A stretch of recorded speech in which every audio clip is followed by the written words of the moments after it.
Como será o seu amanhã? Que projeto você tem para a sua envelhecência? Pois, para reflexionarmos um pouco mais sobre este assunto, o De Bem com a Vida recebe agora, com muito prazer, o profissional de educação física, professor Timóteo Araújo. Como vai o senhor e nos fala de onde? Olá, vou muito bem, vou de bem com a vida, a cada manhã, ou a cada tarde, ou a cada momento com vocês. E estou falando de São Paulo, capital, nesse momento. Professor Timóteo, o fato de nós não querermos falar sobre um determinado assunto que não nos agrada, não significa que ele não vai acontecer, verdade? Verdade, a gente está sujeito a essas mudanças, e se a gente for pensar no aumento da idade, é uma situação que é um privilégio a gente poder ter.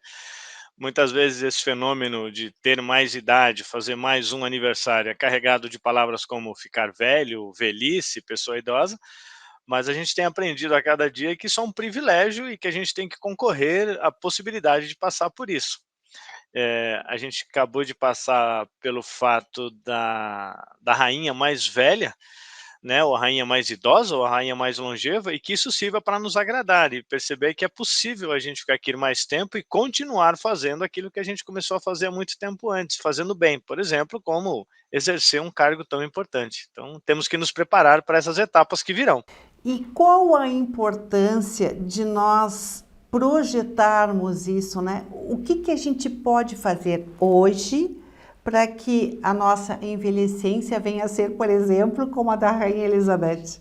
Porque você viu que um dos posts bem citados foi que ela, mesmo no avanço da idade, continuava praticando uma atividade, por exemplo, como andar a cavalo. Tudo bem que aí é o privilégio do privilégio poder sair de manhã, mas andar a cavalo. Mas a gente pode pegar esse andar a cavalo e lembrar que era uma mulher, um ser humano, que tinha que subir num cavalo. Mesmo que ela viesse de uma estatura mais alta, mas ela tinha que ter força suficiente para ficar em cima desse cavalo.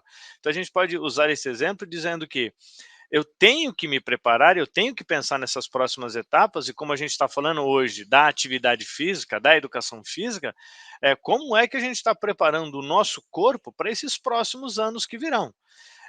Eu daqui a pouco vou entrar em aula aqui na faculdade. O tema de hoje é fazer avaliação física nos alunos hoje, verificar o valor que eles têm e pedir para eles projetarem o que esse valor será daqui a 40 anos. Ou seja, essa força que você tem hoje será suficiente para continuar te preparando para garantir que aos 40 você continua fazendo tudo isso sem pedir ajuda?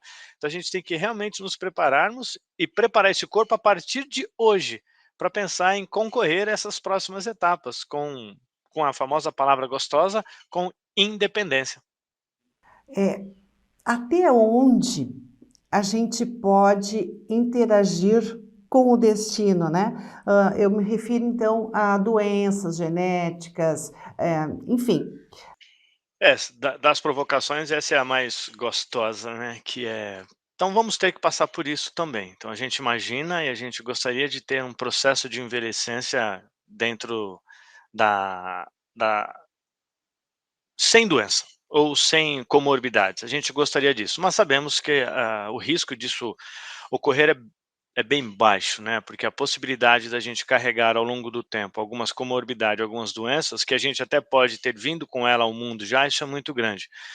O que a gente tem que procurar fazer realmente agora, para quem está com ela, ou para quem imagina que não tem ou que possa vir a ter, é poder tirar o máximo de proveito possível desse aprendizado com essa etapa. Então, não quero aqui dizer que teremos que ser diabéticos, teremos que ser hipertensos ou teremos que ter colesterol alto, não é isso. Mas sabemos que a possibilidade de a cada nova década que nós tenhamos de vida, a partir dos 60, a possibilidade da gente ter isso é muito grande.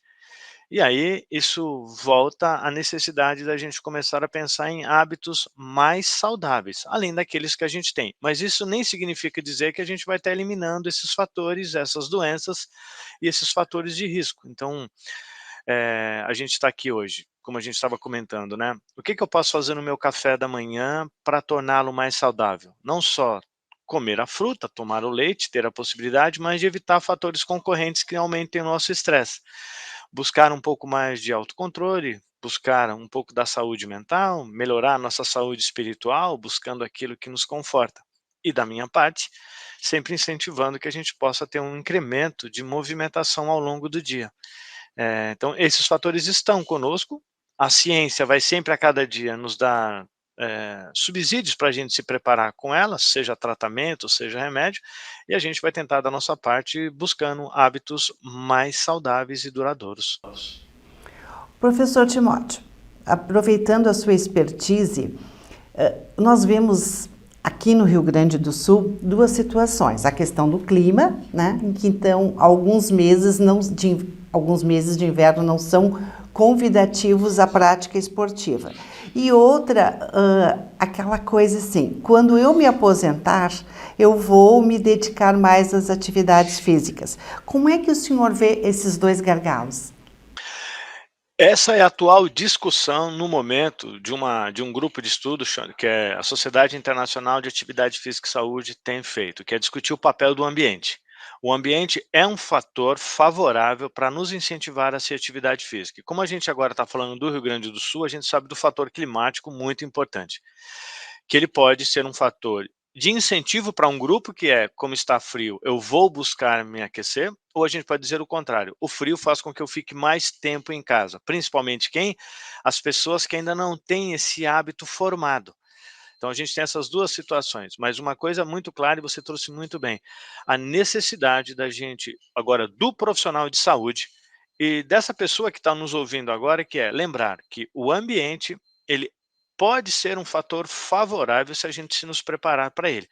E precisamos, independente dessa situação do clima, lembrar que a nossa agenda diária é de pelo menos 30 minutos de movimentação durante os dias, de parte aeróbica, para a gente poder dar esse corpo mais aquecido e não dar tempo que esse tempo melhore. A gente tem que buscar nos aquecer com atividade física.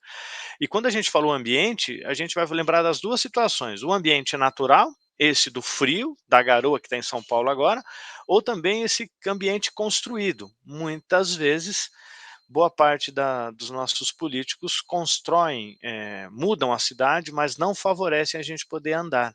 Sempre favorece a gente poder estar de carro. Então a gente tem que buscar realmente colocar na nossa agenda uma possibilidade de combater essa situação, que é não ter um fator que nos favoreça a gente fazer atividade física, mas que isso existe e que isso nos traz um problema grave, traz sim. A gente está falando da parte do sul, do sudeste, mas se a gente subir um pouco mais o Brasil, a gente mudaria a pergunta comentando, e nesses locais que são muito quentes, como Roraima e Rondônia, que a partir das 10 da manhã e até as 5 da tarde, a gente nem incentiva as pessoas a irem para a rua, porque o calor é muito forte, isso começa a ser um fator prejudicial. Mas devemos nos preparar e buscar os melhores meses e naqueles meses não favoráveis, que a gente pudesse agora olhar para o ambiente interno que nós temos. Aí a gente está falando da nossa casa, nosso quintal, nosso corredor, nosso condomínio, a gente tentar incentivar esse corpo a ser mais ativo nessas situações.